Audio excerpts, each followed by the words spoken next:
compañero Eric Guerrero, a quien ya tenemos en línea. Qué lindo verte, hermano. Qué bueno.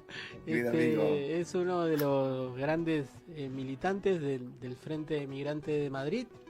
Entonces también esto de estas posiciones a veces fascistoides que hablan de crítica a lo distinto, también hay mucho que podemos ahí hablar con Eric. Y yo creo que no es exagerado decir que Eric es uno de los grandes cuadros que tiene nuestra Latinoamérica, nuestra patria grande, que le ha tocado estar en las entrañas del monstruo europeo, ¿no? En España en este caso, y que una de las cosas que yo le valoro a Eric, más allá de la enorme solidaridad que tuvo conmigo cuando yo estuve, que se ha enfrentado a los prejuicios de estas cúpulas elitistas, tanto de izquierda como de derecha, y que ha sido un embajador de las voces de nuestro pueblo en igualdad de condiciones intelectuales y académicas, pero fundamentalmente con la potencia del barrio adentro. Así que Eric, gracias por regalarnos este tiempo, hermano. querido Diego y compañía, hermano, también que estás ahí, te agradezco muchísimo la invitación, las palabras siempre cariñosas y fraternales de tu parte, entrañables y que pues motivan muchísimo que uno pueda recibir ese halago, ese reconocimiento. Pues sí, aquí estoy, siempre pendiente, siempre atento a poder charlar con los amigos del otro lado del Atlántico, los hermanos, la sangre, la tierra por allá. Así que gracias, querido Diego. Bueno, para darle un lugar por donde arrancar, hablábamos del posicionamiento de tu gobierno, eh, que desde acá envidiamos tener una presidenta como la que vos tenés. Sí, Entonces, bueno, que nos cuentes un poco. Claudia Sheinbaum convocó a una asamblea ciudadana en el Zócalo para dar respuesta sí. a esta medida de Trump. Bueno, desde tu conocimiento de la realidad mexicana y también desde tu ser mexicano, inmigrante, algún primer análisis sobre este escenario. Sí, gracias. Gracias por la pregunta, por el interés. Eh, Antes que todo, como trasladarle a la audiencia, trasladarles a ustedes en la mesa, que el lugar de enunciación desde donde he venido construyendo un posicionamiento político es que yo soy expresión, soy resultado de la subjetividad política contemporánea y estoy, digamos, ya constituido por dos realidades de derechos. Soy un sujeto que soy a la vez mexicano y soy un sujeto que ha ganado una nacionalidad española. Por lo tanto, mi planteamiento y mi desarrollo teórico interpela como toda esta construcción porque es importante, porque ya es una realidad objetiva, no es una cuestión ahí dispersa que no tiene entidad, ¿no? Yo tengo derechos como español, tengo derechos como europeo y tengo derechos como mexicano, y eso es una realidad, es real. Lo asume mi cuerpo, lo asume mi subjetividad, lo asumen mis actos, porque si no perdería la fuerza de mi discurso o el enfoque, el horizonte de construcción de un campo de lucha, perdería si no lo posiciono de ahí. Por lo tanto, desde España vivo lo que pasa en México porque tengo una subjetividad mexicana, porque además acompaño al proceso de Morena y a su vez también lo veo como un posicionamiento de que ciudadano mexicano español que quiere tener otra Europa y quiere tener otra España, a partir también de una modificación de la visión europea y española respecto de América Latina, que por lo tanto incorpora estos temas que parecieran ser contradictorios, pero no, porque es una realidad. No voy a decir hablo solo como mexicano de España, no, hablo como ese sujeto atravesado por una estructura compleja de derechos. Y bien, la convocatoria de mañana de la presidenta, como han de haber escuchado, ha cambiado de un momento de interpelación y de llamado del pueblo a la unidad para poder dar respuesta a Trump cuando decide aplicar los aranceles, ¿sí? Y que esa primera llamada al pueblo el día 4, ¿sí?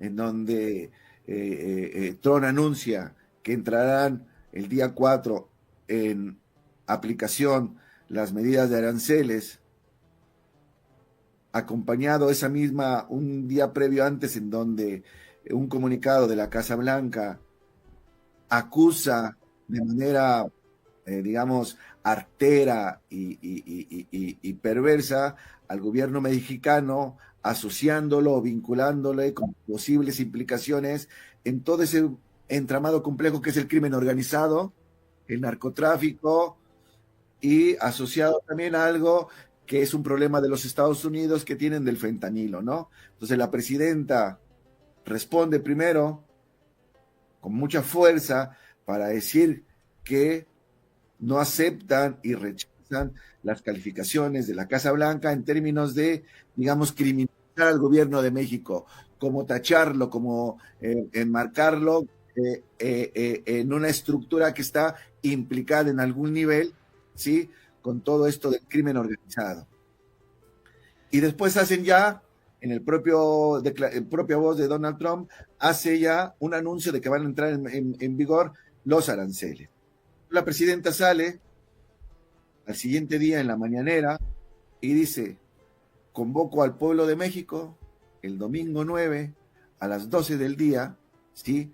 Para que construyamos una unidad y informarles cuáles van a ser las respuestas arancelarias y no arancelarias a las decisiones de Estados Unidos.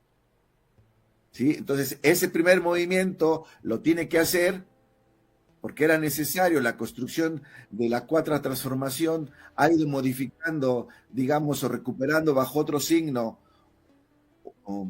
una esencia de México respecto de Estados Unidos. Nosotros respecto de Estados Unidos tenemos una herida abierta por el territorio que nos robaron, ¿no? Entonces es una herida abierta que se contemporaniza cada tiempo cuando México tiene la oportunidad de transitar a procesos sociales y procesos políticos de cambio, de transformación, de reforma, ¿no? Pero en el sentido de la cuarta de Morena, este signo histórico de lucha mexicana adquiere otra connotación distinta, ¿no? Antes estaba de alguna manera pues aplacado en el largo periodo del PRI, luego vino el PAN, que no implicó mucho porque eran, digamos, gobiernos muy subordinados a Estados Unidos. Y además gobiernos que tenían en las altas esferas y en las estructuras de gobierno, tanto municipal, estatal como nacional, implicaciones y vínculos con el crimen organizado. Por lo tanto, siempre ese elemento con Estados Unidos, donde en este periodo, digamos que no estaba ahí latente, pero no era manifiesto. Ahora es manifiesto con la cuarta transformación, el gobierno de Andrés Manuel, la manera de responderle a Andrés Manuel al presidente Donald Trump en su momento. Y ahora la presidenta, si hay un elemento histórico de respuesta y de unidad, al cual la presidenta hace ese llamado. ¿Qué pasa después? El jueves tenían una comunicación a primera hora, la mañanera no se lleva a cabo a las 7 de la mañana como es del cotidiano, y la pasan a las 11 de la mañana, porque a las 9 iba a entrar una comunicación con Donald Trump. ¿Qué anuncia la presidenta? Que ha llegado a un acuerdo con el presidente Donald Trump para que no se apliquen los aranceles, porque México viene cumpliendo una serie de temas que le planteó como desafíos a Estados Unidos, o en particular Donald Trump, respecto al fentanilo, respecto digamos, a frenar la llegada de migrantes a la frontera y el tema de las deportaciones. La presidenta y México han venido trabajando en ese tema de manera muy consistente, muy sólida y con resultados.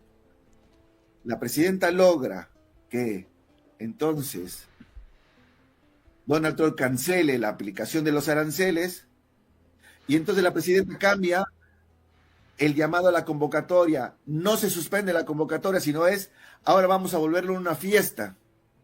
De alguna manera vamos a volverlo una fiesta, ¿sí?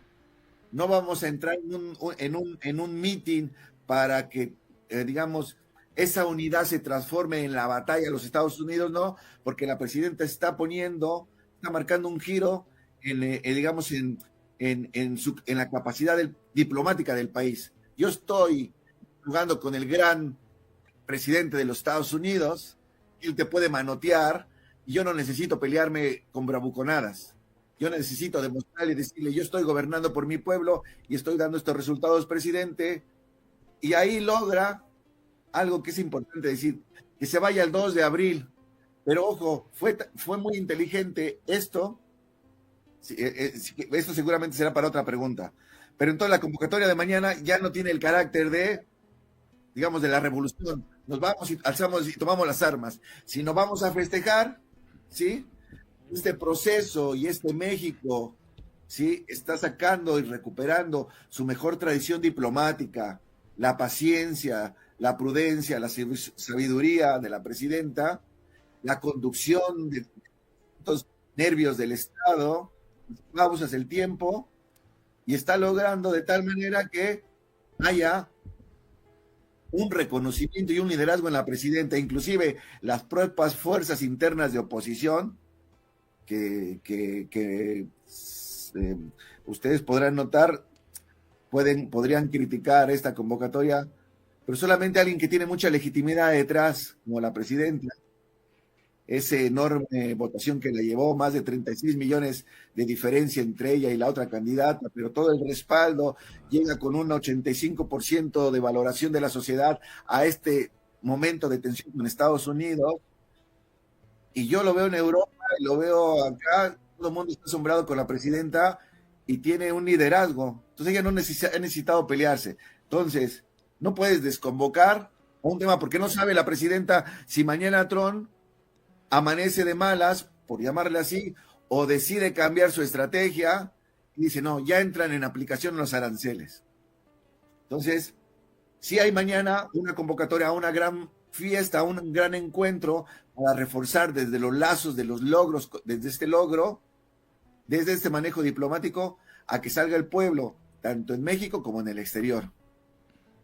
¿Cómo estás, Eric? Acá te saluda Miguel.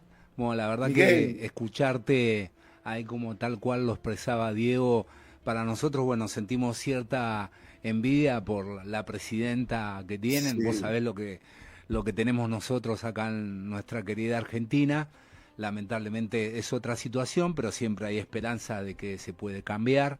Eso no hay duda y vamos hacia eso. Yo lo que te quería preguntar en función de esto que vos expresabas de que Claudia no sale a decir bravuconadas y lo expresa a través de una manera tranquila pero firme en cuanto a la cuestión de soberanía.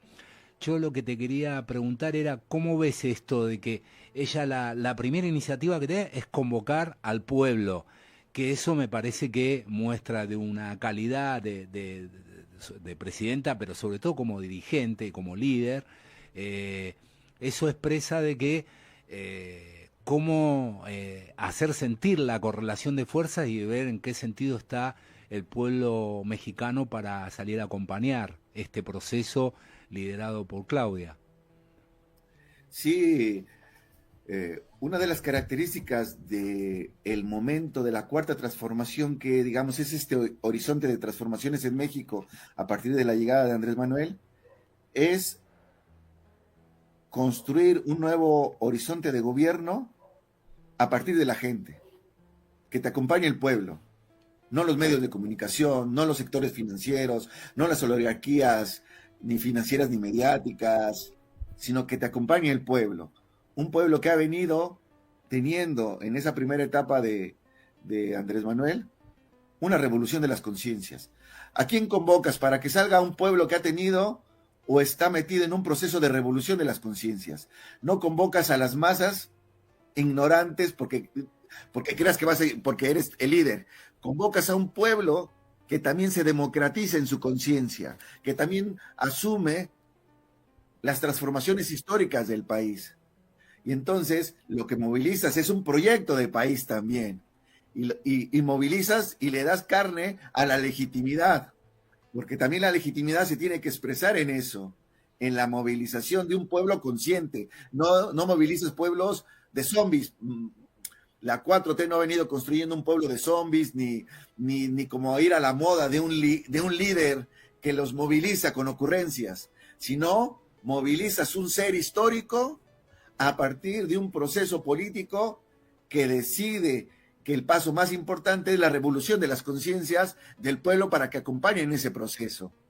no les moviliza solamente con la emoción de algún elemento llamativo, de pulsión irracional, o sea, sino de transformación, o sea, de actualización de ese ser histórico en la conciencia transformadora y revolucionaria. Por eso la presidenta llama y dice, yo voy a enfrentar esto, pero con el pueblo de México. Ella no mandó a llamar a los banqueros, no mandó a llamar a las oligarquías, no mandó a llamar a los dueños de los medios de comunicación, ¿no? ¿A quién manda? Al pueblo, porque ¿quién va a enfrentar en el caso de, digamos, de una locura de Donald Trump? Pues el pueblo. Claro. Sí, esto que vos decís, Eric, en hechos concretos, el único que va a salir a bancar, como cualquier proceso transformador, va a ser nuestro pueblo. Pero en este sentido, vos no ves que también hacia adentro de los poderes económicos, concretamente el México, también esto de los arancelamentamientos, también no joroba de alguna manera a cierta parte del poder económico de México? Pues mira, si tú te fijas, a la presidenta Claudia le toca gobernar el segundo piso de la 4T. En el primer piso de la 4T lo hizo Andrés Manuel, cimentó una relación. Y hay algo muy importante, que es que México ha logrado dar pasos importantes. No es un proceso fácil porque es complejo, separar política y economía. Y entonces este gobierno de Andrés Manuel no tuvo que estar cediendo con los poderes económicos, ¿sí? No tuvo que dar concesiones económicas, favores en proyectos de infraestructura, sino separó economía y política. De tal manera que ese proceso, que tampoco es fácil, ¿sí? les ha ido dando un marco de autonomía para tomar decisiones sin necesariamente pensar que va a haber una crisis de devaluación del peso, porque los actores económicos que son globales quieran jugar para detener reformas sociales o reformas en ese sentido y crean una crisis económica y se desploma el peso frente al dólar, por llamarle. Entonces hay un proceso que ha ido cambiando, pero que también ha ido agarrando su propia autonomía económica. Eso no quiere decir, por eso la presidenta cuida muchísimo de no salir beligerante, para que los sectores económicos nos digan, la presidenta nos está llevando al desfiladero, ¿sí? Y se pelea con Estados Unidos. No, la presidenta sabe que tiene que cuidar, porque las fragilidades de una economía como la mexicana en términos de los factores de globalización la llevan a tener mucha prudencia, hacer el cálculo correcto, hacer diplomacia política y saber hasta dónde también moviliza al pueblo para que también esos sectores económicos vean que hay un respaldo social, ¿sí? Un respaldo social respecto de eso. Seguramente eso, pero no es, ¿cómo les quiero decir? No es nada fácil, pero la 4T ha intentado eso. Por eso dice la presidenta, si ustedes se fijan, desde que empezó Donald Trump, es que nosotros hemos logrado dónde separar economía y política. Desde las estructuras más altas del poder público, desde la presidencia, cuando las presidencias de nuestros países, que son sistemas presidenciales, están fuertemente sujetadas a las decisiones de los poderes económicos, ¿qué margen de la política tienes?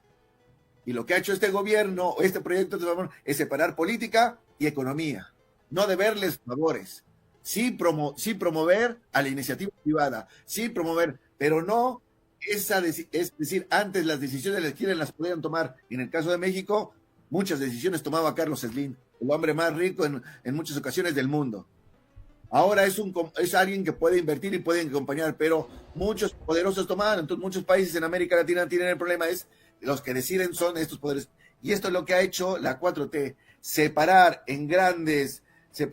respecto de los recursos estratégicos de la nación y de las grandes decisiones al poder económico. Eso no quiere decir que no participen en las transformaciones, pero no como lo hacían antes, decidiendo o que se elaboraran legislaciones que les favorecían, tanto fiscales, tanto como de inversión, tanto económicas, tanto en todos los ámbitos. Y eso ha sido importante, que México está logrando separar política y economía. Esto es un proceso para consolidarse, pero hasta el momento, la legitimidad que están logrando y con el respaldo de las votaciones, ¿quién puede hacerlo, compañeros de la mesa?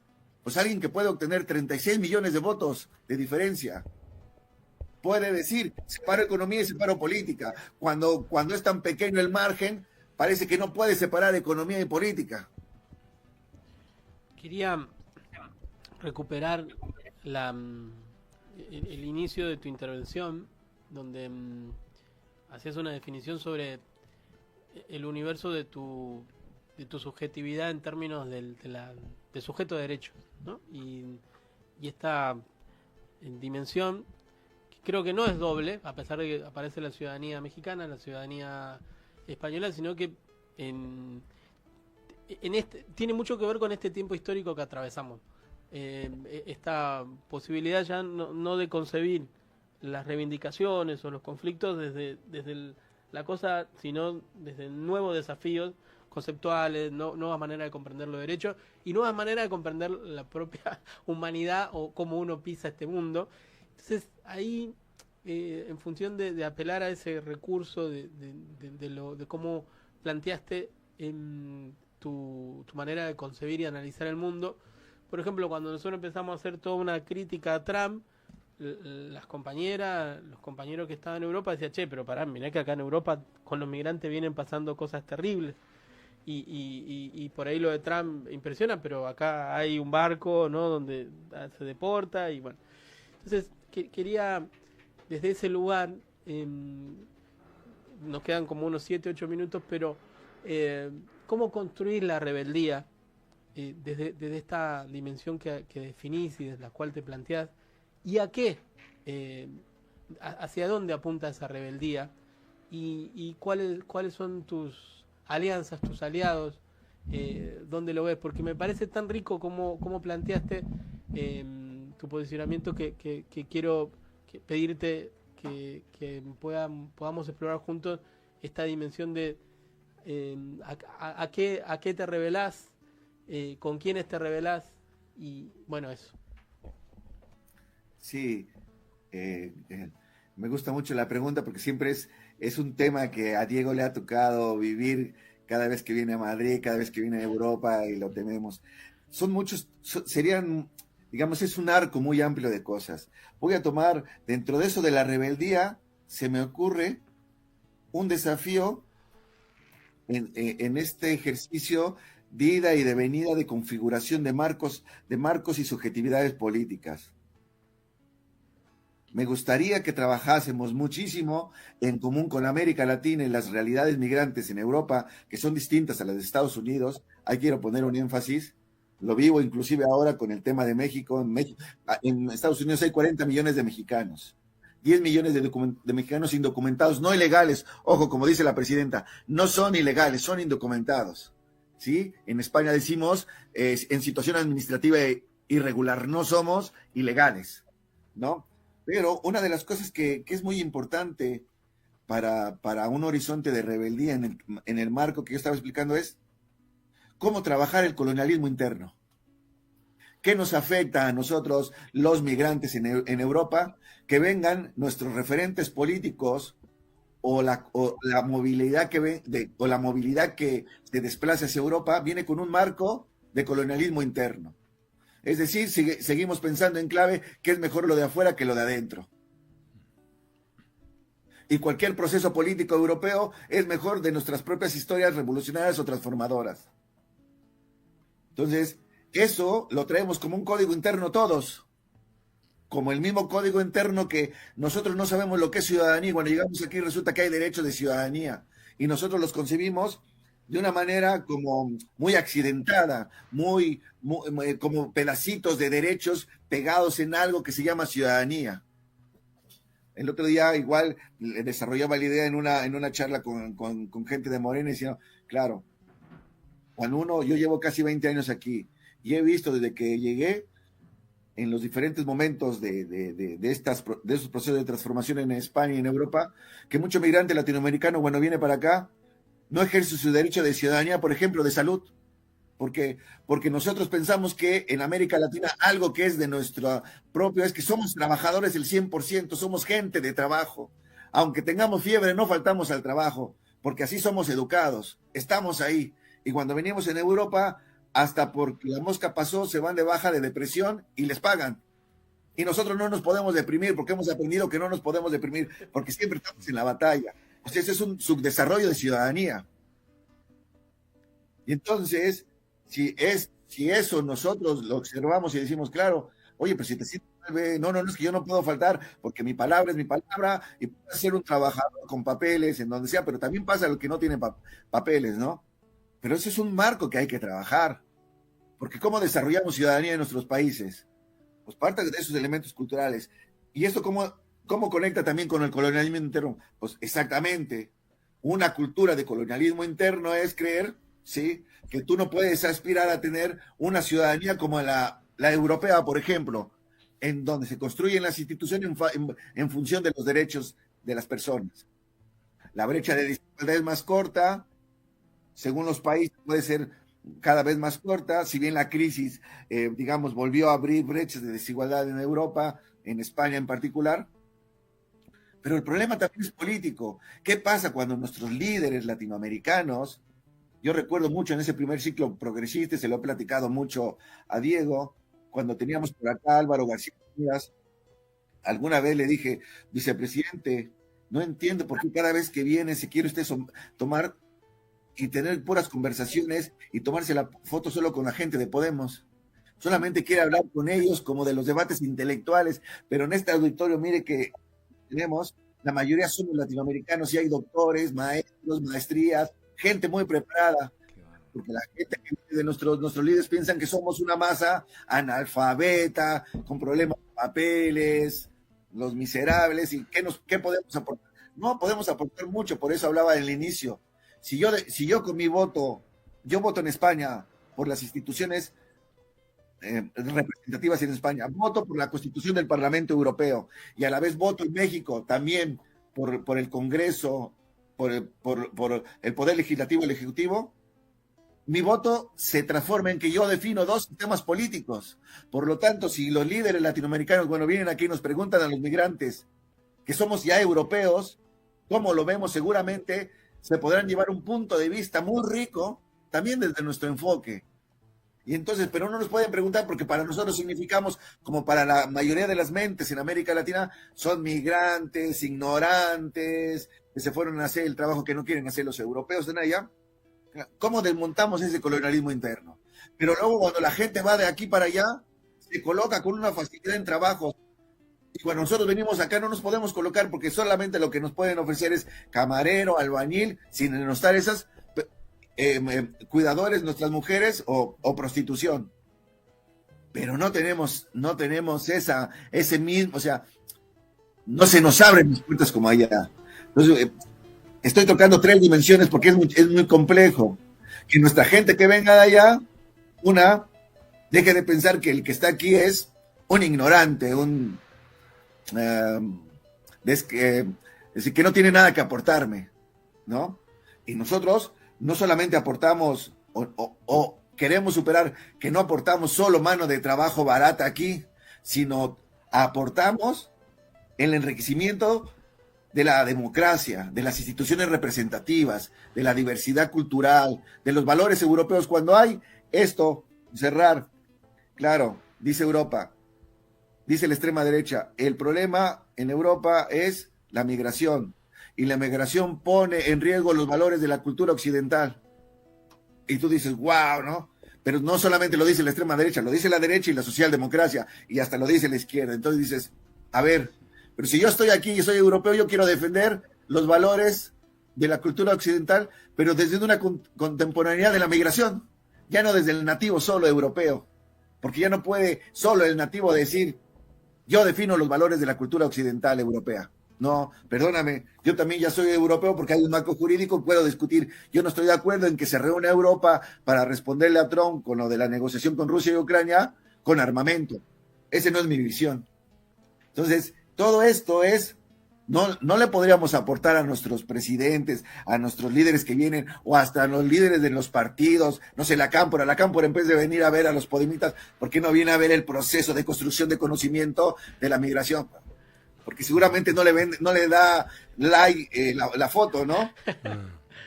O a cualquier otro, ¿no? A cualquier otro que ha sido, ¿no? pero es tan solo por decir que la rebeldía podría implicarse en empezar a poner arriba de la agenda otras preguntas como esta. ¿Cómo nos hacemos cargo de el colonialismo interno? ¿Cómo se mueve? Eric. ¿Por qué la comunicación grandes o alternativos latinoamericanos no nos preguntan a los latinoamericanos acá o las migraciones sobre los temas? Pero le van a preguntar a la base. Y le van a abrir puertas a la base en América Latina. Pero ¿por qué no nos preguntan a nosotros? Sí. Eric. Alternativos de comunicación, de izquierda, bueno, y los demás, ¿no? Pero hay que hacernos cargo en conjunto de eso. Me encantó, me encantó. Y te pido que si podemos en el próximo programa o en otro volvamos a retomar esto. Se nos fue el programa, pero Sí. se nos fue de la manera más linda, que es escuchándote, y te agradezco mucho esto que dejas ahí, y te pido por favor que lo retomemos porque me parece de un valor enorme y que tiene que ver con esta riqueza que tienen nuestros pueblos y que también se expresa en vos, esta riqueza y esta capacidad de decir cosas que nos contienen intelectualmente, pero también nos conmueven. Así que gracias de verdad, Eric. No, a ustedes por esta enorme oportunidad y me emociona. Gracias. Vos también, hermano.